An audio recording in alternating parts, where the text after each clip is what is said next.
We're all familiar with the accounts in the beginning of the book of Genesis that God gives Adam and Eve, the first beings, he gives them, he issues a command. I don't want you to eat, I don't want you to partake from the tree of the fruit of knowledge. Knowledge of good and evil. So if I were to ask you, what was the one command that God gave Adam and Eve? So we all know the famous answer. I don't want you to eat from the fruit of this tree, but if you look more closely, a brief scrutiny of the verses yields a slightly different conclusion. Because if you open up the book of Genesis to chapter 2 to verse 16, you'll see that in the same context in which God issues Adam and Eve the command, I don't want you to partake, you're enjoined from consuming the tree, the fruit from the tree of knowledge.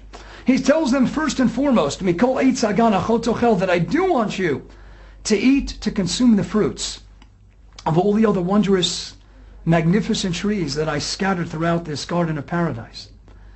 So God isn't just issuing a negative command. And Rabbeinu Bachai, one of the foremost medieval commentators on the Torah, he tells us God actually issued two commands. It's not just one negative command, it's two commands, and it begins with a positive command that God tells Adam and Eve, I want you to go and eat from all the beautiful trees that I graced this garden of paradise with. And on the heels of that, piggybacking on the positive command, then and only then does God say, but there's one tree that's off limits. The Meshech Chochmah, Rabbi Meir Simcha from Davidsk, one of the most illustrious Torah leaders in the 1800s, going into the early 1900s, he wants to posit that had Adam and Eve kept the first positive commandment, that itself would have provided a protection that would have held them back, prevented them from actually crossing that forbidden threshold and eating from the forbidden fruit. But they ignored that command. And if we put things into the proper context and we view it as one positive command followed by a negative command, then we see that the first thing we have to realize is that God gave us a beautiful world around us.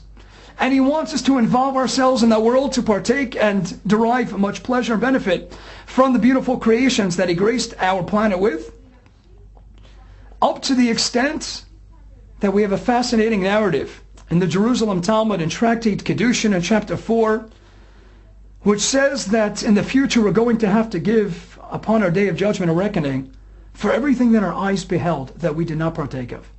I gave you such great food. I gave you great foods to consume, wines and beverages to imbibe, so many pleasures of the world, and God says, I want you to derive the pleasure. Look at my beautiful world.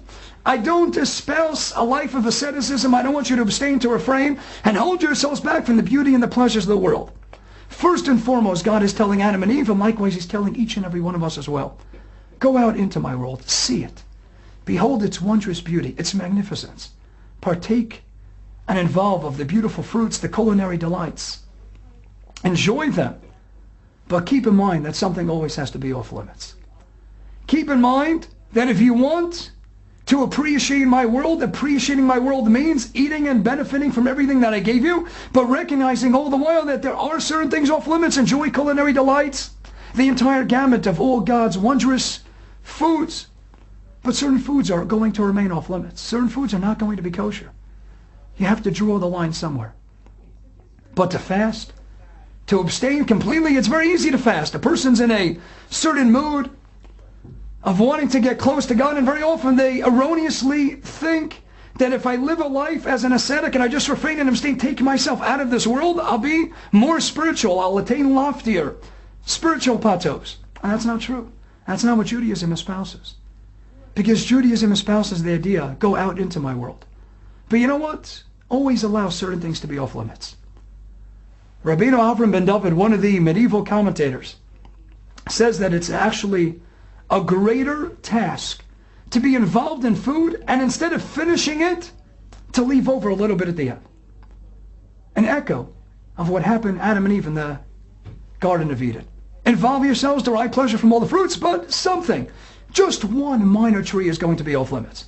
So you go out into the street and you get that wondrous Haagen-Dazs ice cream cone, and you fill it, you saturate it with all the sprinkles and all the delights, all the goodies, and the butterscotch, the hot chocolate, everything. And what's the best part? When you get to the end, and it all drips to the bottom of the cone, and it's great. That's the best part. You can't wait. You know what? You enjoyed the ice cream? Maybe leave over a little bit at the end. We know how hard that is. You order your meat and potatoes guy, you order that succulent piece of steak, that filet mignon, and it's great. Every juicy bite is great with the mushroom wine sauce, and you get to the end, you know what? Gotta leave over a little bit. But to fast, that's not what God wants. Enjoy the steak, enjoy the ice cream, not at the same time. Enjoy the steak, enjoy the ice cream, but you know what? You want to get more spiritual? Perhaps leave over a little bit at the end.